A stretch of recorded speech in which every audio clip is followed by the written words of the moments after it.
Hi everyone, welcome back to another episode of What's Your Game Plan? Today's episode is all about marketing compliance. This is a really important topic because we have a lot of people in the workforce that are responsible for day-to-day planning and execution of marketing plans, and they don't even know if they're breaking the law.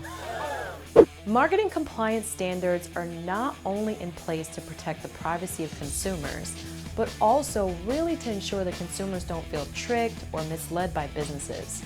Do you know the difference between CCPA, FCPA, GDPR, ADA, or canned spam? If not, don't worry, I'm going to walk you through everything so that it makes sense.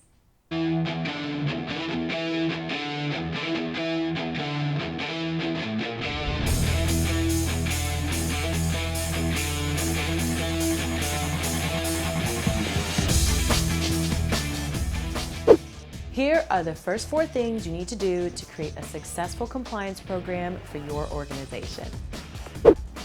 Did you know that your company could actually be held liable for having outdated policies?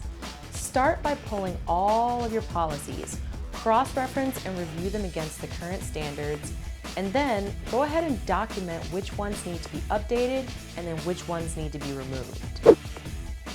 At this step, you're going to need to assess your compliance risk. Are there any current or ongoing business activities that will need to be put out or just put at an immediate stop? You'll need to review all your marketing materials, your advertising, your disclosures, your notices, just to make sure that they are meeting rules and regulations. So once you've collected all your findings, make sure you go back and talk to management and discuss how critical your situation is. Also, be sure to give them your recommendations for improvement. Okay, and then the last thing you need to do is once you collect all the feedback and you finally put a system in place, you've updated your policies, set up a compliance training program so that all the employees can be educated on how to successfully stay compliant. Under the law, these regulations are the most popular in the field of marketing, so make sure your team knows the difference and understands the role that these play in their work. The California Consumer Privacy Act just went into effect January 1st, 2020. This one establishes privacy rights for residents of California and dictates how businesses can use and handle their personal information. The Foreign Corrupt Practices Act of 1977 says you can't promote or market the fact that you'll be covering excessive expenses, lavish entertainment, or travel in return for obtaining or retaining someone's business. That's called bribery. The General Data Protection Regulation tells exactly how much personal data can be collected, used, and transferred outside of the European Union and economic areas. So basically, companies are required to build in privacy notifications, opt-ins and opt-outs into their websites and have it switched on by default.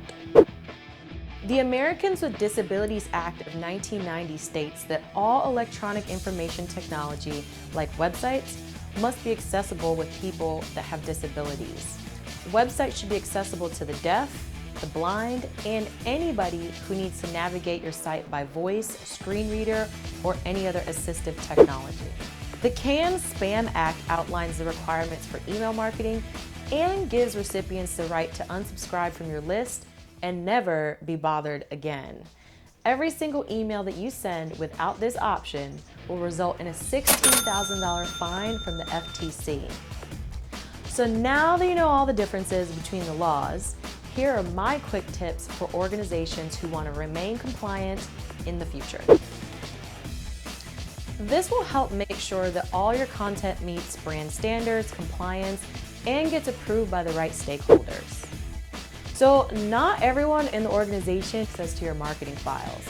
Make sure you set up controls to record how marketing materials get distributed, shared, and even modified.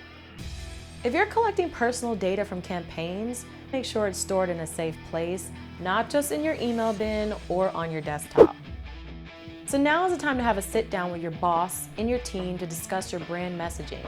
Make sure that none of the messaging can come across as misleading or non-evidence-based or even deceptive. Also make sure that it's age appropriate and that all the necessary disclosures are issued. Remaining compliant is nothing to gamble with. Every organization needs to make sure they're consistently following the rules. If you like this video, leave me a comment below and hit share to help spread the word about marketing compliance. Until next week, guys, take care.